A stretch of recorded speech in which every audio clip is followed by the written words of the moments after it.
Hey guys, it's Lauren Yates from Rave It Up here, and today we're going to be having a chat over Zoom with country singer Christie Lamb. You may remember her on our show back in June last year, but now she is back on the show to talk about her new album Truth. We go through some of the songs in detail.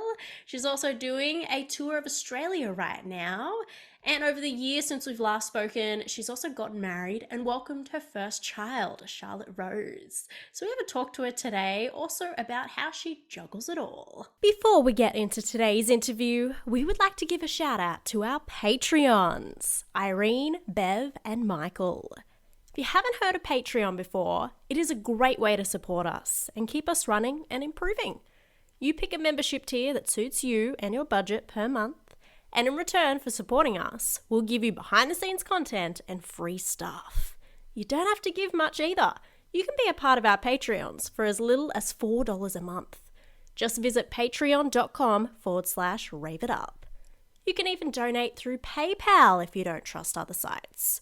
You can do so just through our email, raveituptv@gmail.com. Christie, welcome back to Rave It Up. It is a pleasure to have you on the show again. How are you going today? Thank you for having me. I'm good. How are you? You're very welcome. It's been amazing to have you on again. I am fantastic. I can't wait to talk all about your new album, Truth. It is a killer of an album, by the way. Everyone go check it out if you haven't already. Could not believe when I had a little bit of a look. Can you believe it's already been over a year since the last time you were on the show? Yeah, I had a look, June 2021. Time flies. it does. Time flies when you have fun. And you've definitely achieved a lot since then, but I want to bring something up just before we go into, your album and everything. Something I wanted to bring up from the last interview, because we did speak about your single Kiss About It back then. Yep. That feels like a lifetime ago, isn't it? And you also bought a house around then during COVID and got engaged, like really bad timing. And you're like, hush hush about your wedding date too. And then the very next day after we chatted, you posted about your wedding, and I was like, all right. Do you remember all that? What was the timeline like then? I'm guessing you wanted to keep it hush hush with the whole, get it in the magazines and everything. Oh yeah, we kind of had to because of that. That's all. But yeah, I was dying to just let everyone know about it, basically. So yeah, it was engaged, and then we were meant to get married 2020, but that didn't happen. So then it was April of 2021, but we had to wait to do the announcement and the photos for the magazines, and so it ended up being June of 2020 that we announced it. And then shortly after that, we've obviously settled into the house and decided to have a little baby now. So I know. I definitely want to talk about her a little later on. A cutie she is. Did you get to go on a honeymoon too, or was that a little bit hard with your schedule? And oh no, we were very lucky because we did get married in April. We snuck one in. Just went up to Port Douglas in Queensland again. Oh, good. We had a different honeymoon planned, but couldn't go overseas, of course. Maybe in the future. Yes, we had to do one in Australia, and I loved it. Port Douglas was amazing, and we came back and got our photos ready to do the announcement, and then we all went into lockdown. So I was like, well, that was lucky. Yeah, just got it in there. Yeah. Very, very lucky. Well, I also heard that you did walk down the aisle to, what was it, Six Ribbons by your late father-in-law, John English, an instrumental version, which absolutely beautiful. And then your first dance was to Words Are Not Enough. Was that a little bit emotional for your husband, or was it kind of nice and sweet that he got to be a part of it? Yeah, we always knew we wanted to include him in some way because obviously he couldn't be here. So we we thought about it, and we thought, well, what's the significant moments that we can involve him? He's a musician, everyone, he knows his songs.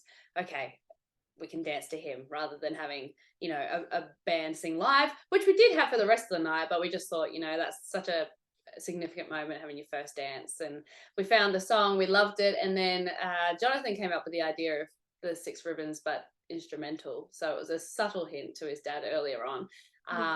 And he loved it because he's like, my dad got to walk you down the aisle with your dad. And I thought that was really sweet. So it was a way for everyone to be involved in the ceremony. My dad walked me down the aisle, and both our mums signed the register as our witnesses. So everybody got a role. Well, I guess when you really think about it, if it wasn't for John English, you and Jonathan wouldn't have met either, That's right? True. That's Maybe true. at another stage in life, but yeah, so you had to include him. Exactly. exactly. We owe a lot to that tour. That was 10 years ago now. We've Is known it each other. really? Yeah, Wow. back in 2012. So again, I don't know where time flies, but someone told me the other day I looked younger than I did in high school. I'll take it because I don't feel it. Especially not being a mum now and like no sleep, I'm guessing. I got the concealer on. We're all Yeah, good. you look great. That's what makeup is probably invented for, right? Tiring mothers.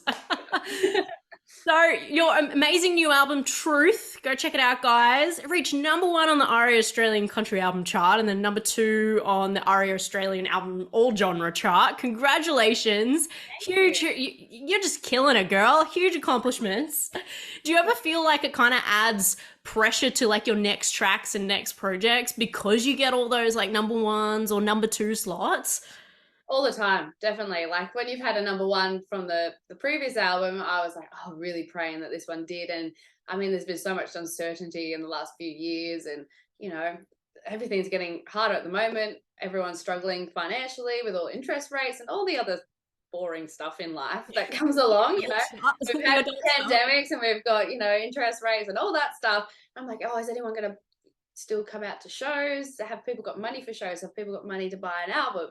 All those different kind of things. So you never take it as a guarantee that just because one did, the next one's going to. So it's always a little bit nerve-wracking going, oh, is this one not going to look as good if it doesn't, when I think it is, just as good, or if not a stronger album. But yeah, I had to sit and wait, and yeah, it was an amazing feeling when I got that chart through and it did say a #1. You're like, whew, it's like, because it always looks really good on your biography and on your website, but you're like, uh-oh, that means I gotta keep up that, I was Yeah, gonna say facade, that's not the right word, but you know what I mean? Like, keep that's the standard. Yeah, consistency going, that is a good thing, sometimes some artists put an album out, then take a long break, and then, the momentum's kind of stopped, but you're always doing it, girl. I don't know how you do it.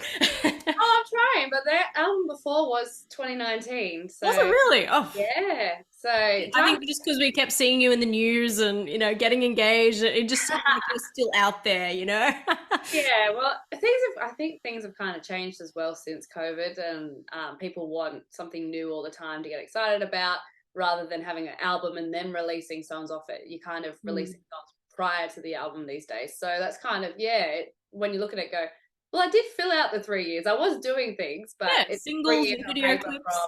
from one album to the next. Yeah, absolutely. And tours in between there when you could, some shows, exactly. yeah, when you could. Well, you have said previously that you wanted to go deeper and I guess more personal than you've ever done before. Now I can see why it's called Truth. So album's about you growing as a person and an artist, and you really wrote about your real life experiences. Is that a little bit hard, sharing stories that actually happened in your real life? Does that get any bit emotional, either when you're writing it or when you're actually recording it in the studio? I think it depends on like how deep that truth is. If it's a song that's really personal, like the previous album, we wrote a song for John who'd passed away. So obviously that one was an emotional one to write, but actually when we wrote it, it was really quick to write because it was something from the heart. Yeah, it spoke to you. So I guess in some ways it's hard, in some ways it's easy, but yeah, you do wonder, oh, if I wrote that so personally, are other people going to relate to it? Have I written it personal but enough for everyone to relate to it? That kind of thing. And I think because the last album I started to do that a little bit more, like I said, with the song for John and things like that, and it had such a good reaction, it was a bit of a momentum to, keep going, and people enjoy that, and that's what people are relating to and enjoying the most off the album. So I went, yeah, okay. But then you hit the fourth album and you go, well, what haven't I said in the last 3 albums, So you had to kind of think about it and go, okay, what's left of this picture, and what's my story, what's my truth? And that's where the title came It's true, like there's pretty much a lot of music. It's like love, loss, sex in there sometimes, things like sex sells, right? You gotta admit. Yeah, But usually always love or loss, breakups, things like that. But I think even when you're writing about your own journey, it's good that we're all human beings and we've all been through it, right? And then you got a killer song. Like I loved Yard Sale. That was what I'm gonna go through some of my favorites later. But Yard Sale was like, I was like, what a killer track. Yeah, I'm like, get in, like you had that what's the word I'm looking for, kind of like a bit of sassiness to it, and like I loved Yeah. that, where that's obviously, I'm guessing was a true story, but at the same time, like it wouldn't be as emotional for you to record, right? Because it would just be a fun song to sing. Yeah, that one.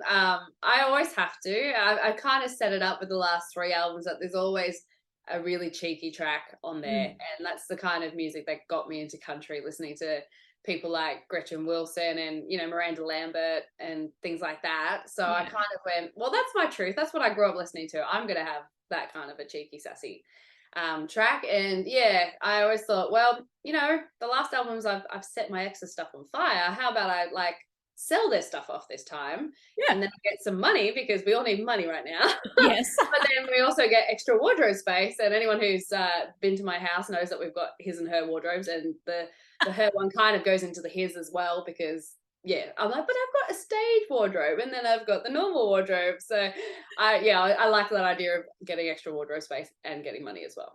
Yeah, exactly. Isn't that all women? We kind of just go into the guy's wardrobe just a tiny bit, like just years ago on. Oh, sorry, at the beginning, I promise I won't go to your side, and we just respect it. And then, nope, I just need to put this one dress in.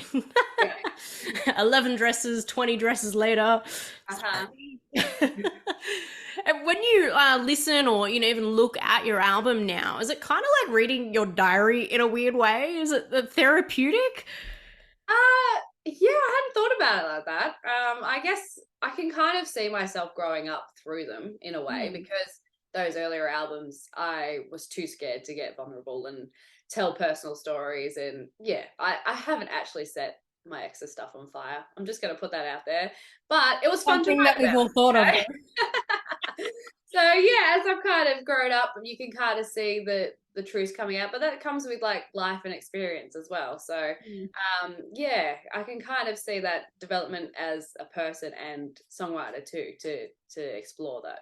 Yeah, not that I'm a songwriter, but I've always thought, and I speak to enough songwriters, that I always thought of songwriting must be like writing a diary. Because you are Yeah, right, especially if you're doing it, real life experiences. If you're yeah. not, then obviously it's not a diary. Moving on.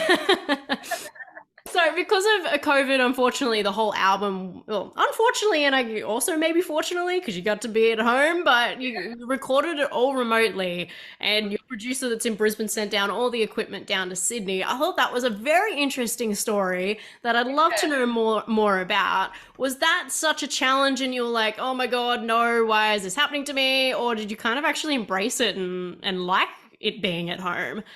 At first I was terrified, basically, because I like never recorded even demos and stuff at home. I've always just wrote a song, played it on my guitar, and put it on a voice memo on an iPhone, and that was my demo. That was it. Like I'd never done up a studio quality demo before, and then here I am wanting to record an album like of that quality, and I've never done it, and I'm not in the studio with the same producer. So how am I going to connect my computer down here in southwestern Sydney to him in Brisbane to control it?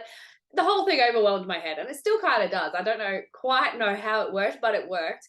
We did it in this very room, and I had a vocal booth that I set up here. I did my own DIY YouTube session, and learned how to make some PVC pipes into a square cubicle kind of thing, and put some blankets on it to dampen the sound, and had the mic in there. And yeah, everything was done in this very room. Jonathan recorded guitars and the bass, which are sitting over here. And yeah, it ended up working. So we were in good hands, and we were guided well through the process. And it was pretty good, because I could duck out the room when I wasn't needed and go shopping, or Yeah. whatever in Get some between. I wasn't, food. Just yeah, it put in your wasn't pajamas stuck. all day. Yes, and record in slippers, be in comfort. So yeah, Awesome. it was Love it. great. Did it get really hot in like having all those blankets and everything? A little bit, but I mean, hey, well, it was good at the time. I could put the aircon on, but hey, electricity at the moment, maybe not. Yes. Just be there in like swimmers. Yes, I'm good. no one's looking. It's all good. Yeah, exactly. Because it went through like I'm guessing over your whole body or just the top, just for your head. Yeah, no, it was around all three sides, and there was like curtain flaps to walk into, and then there was the one on the top as well. So yeah, it was fully Wow. contained. Well, each booth is differently. I have seen the ones where it's just like around your head too, which I think is pretty cool, and you just come Yeah. under it, and I have seen them online. You can buy them, so that's pretty cool. But it's good that you DIY. Save some money, Christy. Right. And I know this is kind of like picking, a favorite baby, but what is your favorite song off the album personally? Do you have like one that you prefer maybe performing to live and one that you preferred actually recording in the studio or your own Yeah, I think DIY studio?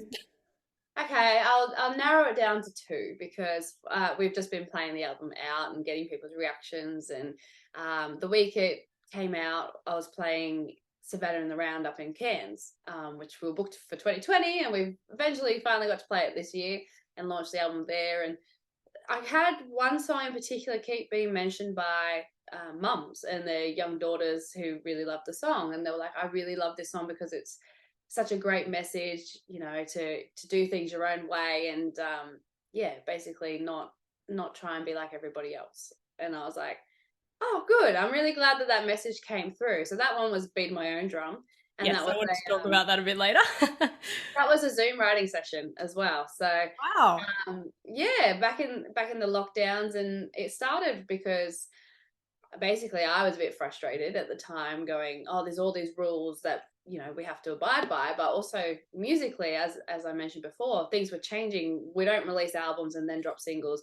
They wanted new singles all the time before the album, and oh, we don't want to play any ballads or any sad songs because people are sad enough in COVID. We want up tempos, we want this. And I was like, how am I going to, do this? If I put all these restrictions on myself, is it even going to sound like me anymore? I just want to do things my way to the beat of my own drum. And then there was the title. So I was really glad that that message was coming through for young girls to get behind and their mums to enjoy as well. So I'm really proud of that one. But as a songwriter, I'd probably say the current single is my favorite, Three Chords and a Woman's Truth, because that is really my story. The opening lines are, "In a small town back in 92, I was born Mhm. to fly."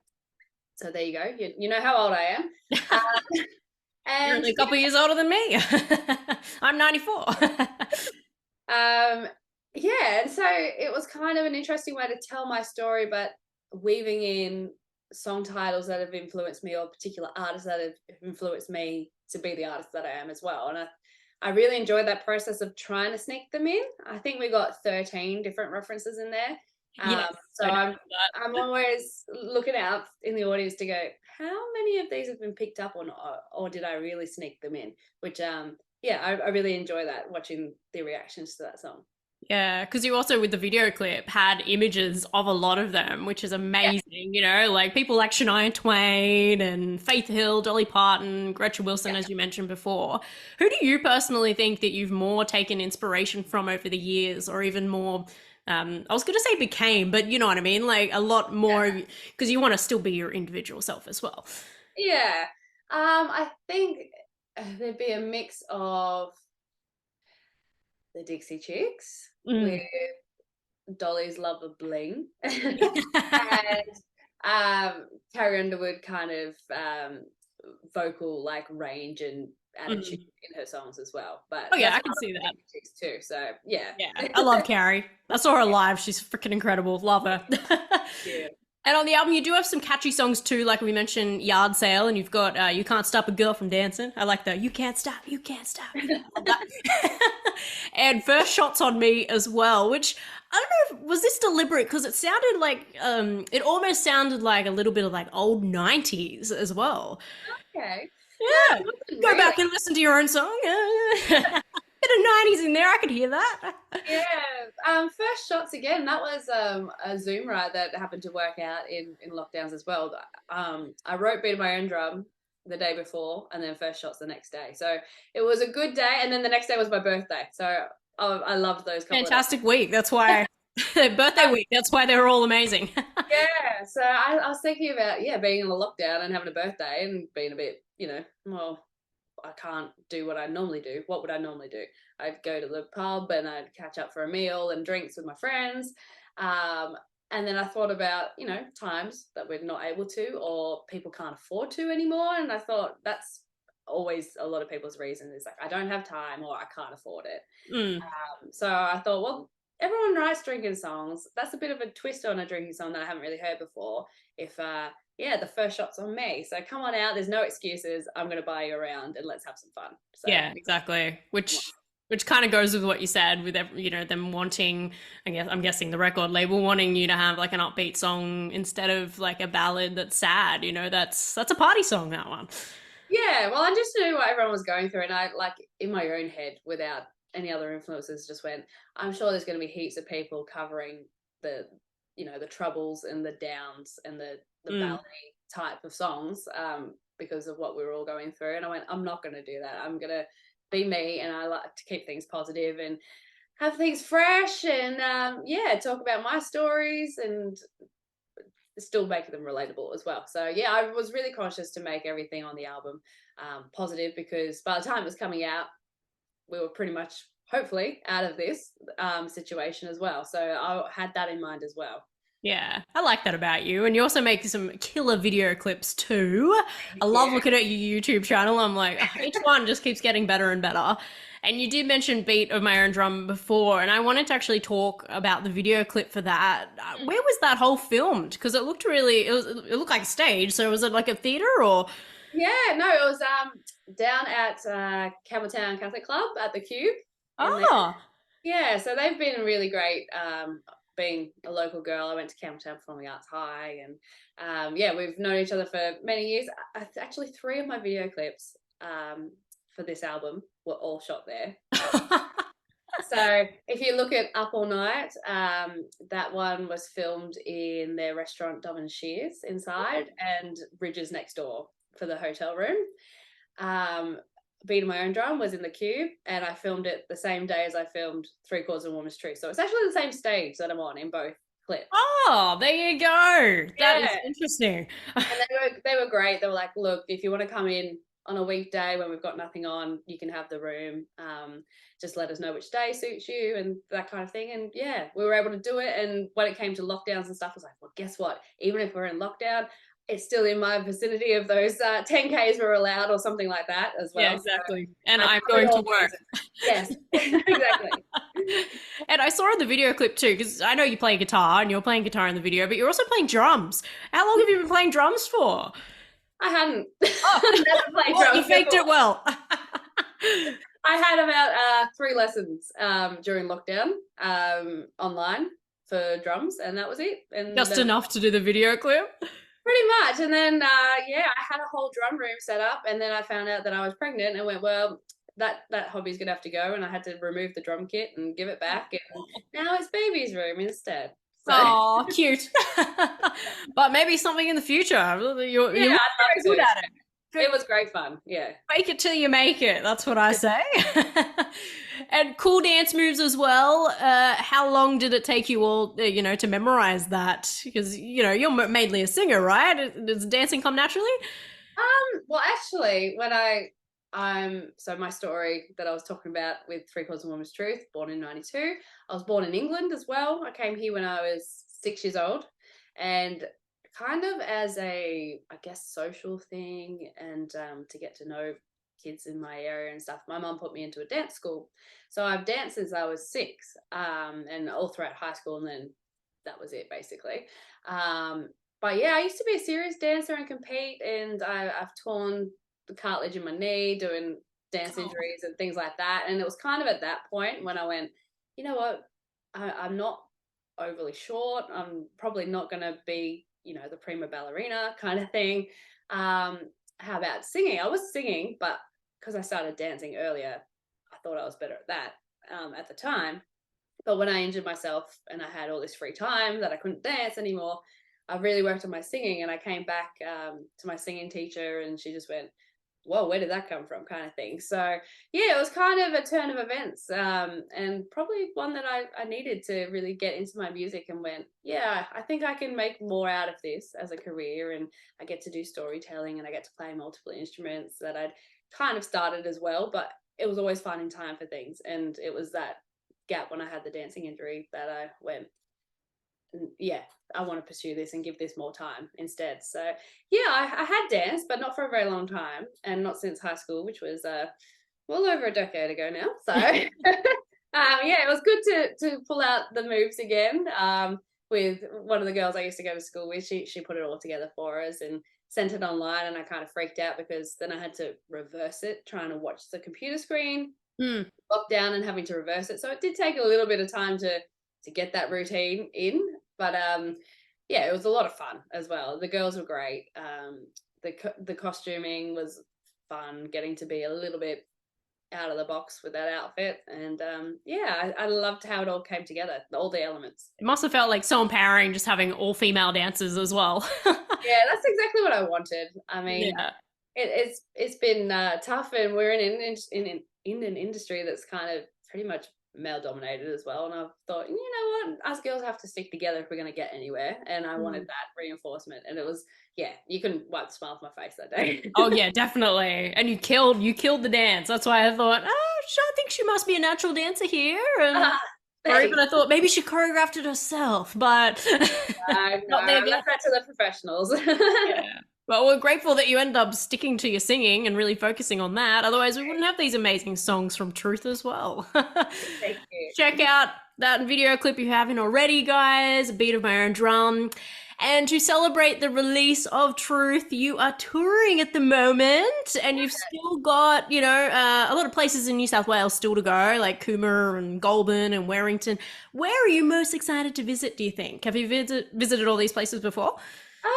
Yeah, they kind of was I've visited before, but not for a long time. So it's going to be good to be back. Actually, there's one I haven't been to on the list, which is Wingham coming up, near Port Macquarie, which will be beautiful. December, sunshine, beach, gig, good combination of all these things. So I am probably looking forward to that one because I haven't been there before. And then of course it's always the festival time, with Tamworth around the corner as well. Always looking forward to that as well. And now obviously being a mother too, that adds a whole nother bit of degree of difficulty. I'm guessing, especially at this young age, she's still going to be touring with you, right? And Jonathan's going to come along. Well, Jonathan plays in all my shows, so it's kind of hard because unless we've got someone to come out on the road with us, both mum and dad are on stage if baby needs anything. So Yeah. yeah, we have to kind of be even more organized than I already thought that I was. To yeah, book in advance if someone can come down with us, or whether we leave Bub for the day or two, and yeah, in safe hands normally with my mum, luckily. So Yeah, I was going to say the grandparents are still here, right? So they're close enough. yes, yes, my parents are still with us, so and they live 10 minutes away, so it's Oh, around the corner, which is awesome. love it. Free babysitting. Love it, love it, love it. And now I really wanted to talk about your daughter, if that's okay, because I love her name, Charlotte Rose. Yeah, look at her. She's like a big grin on her face. Of course, you want to talk about your own child.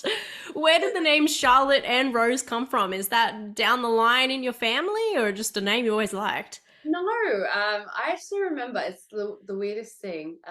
Back in 2017, it was the day after I filmed the loaded video clip. That Jonathan and I were talking about if we were had to have kids. So obviously we've been talking about it for a long time. We were talking about girl names, boy names. He likes a lot of traditional names as well as I do as well. So we're tossing a few out and didn't agree on many things, and Charlotte Rose came up and we both just went yes, and it's just stuck since then, kind of thing. And unfortunately Jonathan's mum has also passed as well, and she was the first Mrs. C English, and I'm the second now. And so we kind of went, oh, if we're gonna have a girl, let's keep the C name going. And then we remembered Charlotte Rose and went, oh, okay, that'd be really nice. It continues the C name because everybody else in his family is a J. There is I'm not even going to begin listing them off because it is ridiculous. All his siblings, all his cousins, all his aunts and uncles, his dad, it just goes on. So we were like, we're definitely not doing that. We're going to break the trend. If it's a girl, let's go the C thing because we've established that. And unfortunately, his mum had only just passed just Oh, before we got pregnant as well. So we didn't get to tell the news, and we thought, yeah, that'd be really nice to tie in and have the three C's, three oh, generations of C English. sure, she's definitely looking down and just feels very, very touched. Is Yeah. Rose supposed to be like a middle name, or is it supposed to be combined? Charlotte It's a Rose. middle name, yeah. So it could be just Charlotte English or Charlotte Rose English, but it just Yeah. either way, it's a name that kind of rings nicely. So we gave ourselves a pat on the back for that, and everyone else has seemed to like it too. So I mean, obviously they're probably not going to tell us if they don't like it, but it seems like everybody likes the name. So That I'm is true, pretty but proud of that's that. funny.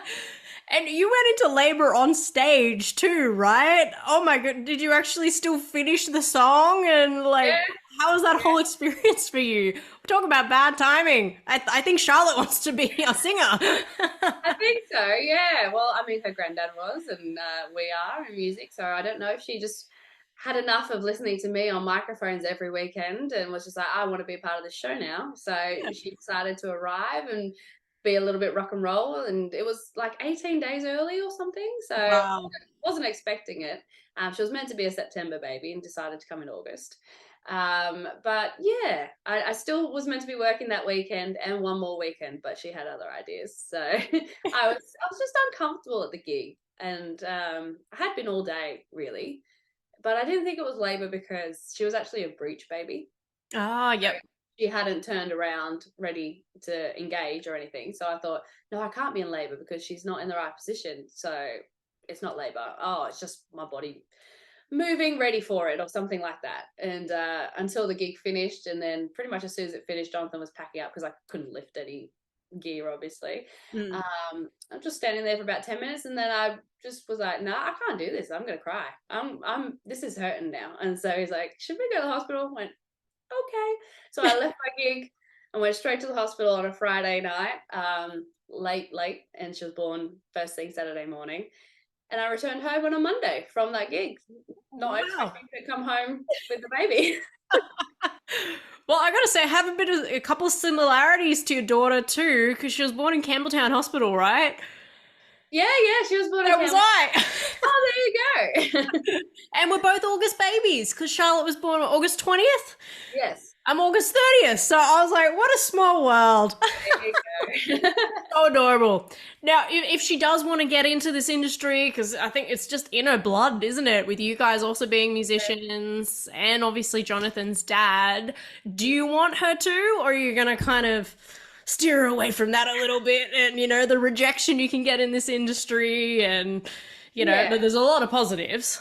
yeah. I mean, the whole thing is we just want her to be safe, healthy, and happy. They're our three words that we want for her. And if she wants to pick it up because yeah, she is around it and she enjoys it, then I mean we can guide her in that, and we'll be like, yeah, we know the do's and don'ts a little bit, so we can give you some advice before you set off. But if she doesn't, there's no pressure from us either, because yeah, she will also see the highs and probably some lows along the way as well. So yeah, I think she's already got a mind of her own though. I mean, look, she came 18 days early and was just doing her own On thing. So stage, yeah. yeah, we'll see what she wants to do. She's already kind of, she's only 2 months at the moment, and yeah, she's already kind of babbling away, trying to talk to us, and I'm just like, yeah, she's a pretty vocal kid, so I can see it happening. But yeah, Yeah. no pressure. I did read in like a previous interview, I think it was the New Idea interview, that you're like, she has a big set of lungs on her. And I was like, all right, yeah, probably going to be a singer. Yeah, she's got some Likes to be projections heard. already. Yeah. Yeah. Well, good luck with it all and really enjoy being a mother these years, as they always say, not that I'm a mother, but they go along in the blink of an eye. So, They do. Literally yesterday, I was putting half of her stuff out of her wardrobe into a box that she's already grown out of, and I'm like, wow. when did that happen? Like, when you're there every day, you don't kind of notice it as much, but then you look at the first photo compared to the photo yesterday, and you're like, wow, she's already grown so much already. So it really is true what they say. Time flies. Well, Yeah. have fun with it as well. Thank you. I will. Good having a daughter. You can do all the girly things with her and be a Yeah, big kid. all the dress ups is fun. Yes. Well, another part that I'd love to talk about to you today with your career is, years ago, it was a couple of years ago when you brought out your old country soul song. You did kind of like a little mini series on your YouTube channel too, where you interviewed a lot of your country music friends. 11 episodes of that. Do you think we could ever expect any more? Because I loved it. Oh, thank you. I guess that was just kind of a way for me to try and promote a single, but also a great way to catch up with mates. And yeah, we're all in lockdown, couldn't really do much else productive. And so it kind of ticked all those boxes. And I hadn't really put myself in a interviewer seat. I've always been the interviewee. Like that. Yes. What did you think about that? Was that nerve-wracking? Yeah, it was a little bit. I mean, even though you know the people quite well, you kind of that makes it harder in a way because you can kind of just, relax too much and maybe bring up something off camera that they're like, oh, we shouldn't have really mentioned that, I was like, oh yeah, sorry, yeah, it's just because we were on tour and I thought it was funny, or that kind of thing. So it wasn't a bit of a challenge, but I did enjoy it. And yeah, it was a great little experience, but I hadn't thought about it until now, actually. So Maybe who knows what's going to something to do while the baby's sleeping. happen. She doesn't do much of that, trust me. No, no, unfortunately, but hopefully in the future for you. No, unfortunately, I think you've just added more workload into your life, Yes. but hopefully a lot of joy as well. And you also like a little dabble in the presenting side of things too. Whenever you did like the little intros to the videos, did you actually find that easier because you memorize things and talk in front of a lot of crowds when you're doing live shows as well? Yeah, I think in a way it's kind of interesting doing video clips or being the interviewer compared to being on stage. I find on stage so much easier because I mean, yeah, it's a big sea of people and you're not kind of having that one-on-one face-to-face, really engaged, watching everybody's reactions kind of thing. You're kind of getting the overview of it all, which is a lot easier than, yeah, that face-to-face kind of nothing else to focus on. Yeah, and I guess the energy of the crowd as well. When it is just one on one, even just like this, it's like, yep, you can see everything that I am. If I make a funny face or something in the background happens, you can Yeah, see it. yeah, it is so much more up close and personal in a way. So yeah, there are definitely challenges, and I'm kind of a lot of an off the cuff person as well. I do play off the crowd and what they're giving to me energy wise, or if I do see something happening in front of me, I'll make a gag out of it or something like that. But yeah, with this you kind of can't. So I wasn't really the scripted kind of person before, but kind of had to have some boundaries set out Yeah. so that everyone could follow it and watch throughout the series that the same questions were kind of asked, but we got very different responses and things like that. So yeah, it was a different headspace completely to the live animal for sure. And I guess you have a new respect for all the interviewers now. Yeah, definitely. You can go into it going, now I know what you go through. Yeah, it is funny always hearing the when people aren't interviewers going into it, and you're like, oh wow, all right, there's a lot involved, not just Yeah, asking questions. Yeah, but it's good you got to do it with all your friends as well, the people that you're already comfortable with. But yeah. so you've already achieved so much, new album and everything, and a baby. I don't know whether you've even thought ahead after this, but do you have anything else we can expect from you in the future to get excited about? Yeah, I've already come up with the concept of what the next album will be. Oh wow, already. Yeah, I'm onto that, and I've Another, another career baby, another music baby. another music baby, definitely before another baby for Baby, sure. baby, yeah. She's got me busy enough, but yeah, I've got a few songs already kind of for that, but I'm just gonna take my time with it. I mean, this one's only just come out. Enjoy the ride of this one. Enjoy getting to play it out live because we've not been able to do it as much as we would have in the past couple of years. Even when the singles came out, they kind of didn't really get their moment to shine live as much because Mm. we were locked down, things like that. So I'm just going to enjoy the process of this one. We might still have another single or two to go off this one, I think, because it is still so new, new little baby. But yeah, I'm always trying to think ahead onto the next one as well. So yeah, this isn't the last album for me. No, definitely not. This isn't the end of Christie Lamb. Definitely not. Or should I say Christie English now? I don't know. You're still going by your stage name, aren't you? Yeah. It's funny because if I mentioned the C English thing, even Jonathan goes, "Oh yeah, you are." Like he's just not used to me being that either because every time he's on stage, he's calling me Christie Lamb, and he's known me for that for 10 years. So Mm. yeah, I'm very much still Christie Lamb, and the English thing is kind of novelty when it's said. Yeah. English thing is like at home. Yeah, That's, or even like I noticed you changed it on Facebook as well, but everything else is your stage name and your what you were always known as. So I I mean, can't Lamb, country music sounds good. exactly. I yeah, English just sounds too English. It sounds very proper. Yeah, Yeah. it does.